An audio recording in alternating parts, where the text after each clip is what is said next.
Ha, chumolilar buyuk Xoliqning qudratiga dalolat qiluvchi hasharotlardandir. Hajmi kichik bo'lishiga qaramay, ular aqlli jonzotdir.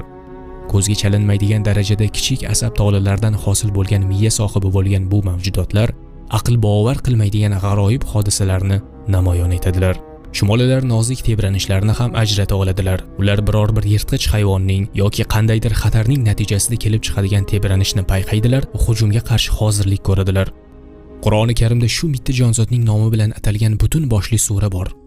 Alloh taolo Qur'oni Karimdagi naml, ya'ni chumollar deb nomlangan surada shunday degan: Sun'allohillazi atqana kulla shay innahu xabirun bima taf'alun.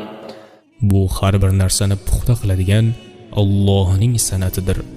Albatta u nima qilayotganingizdan xabardordir.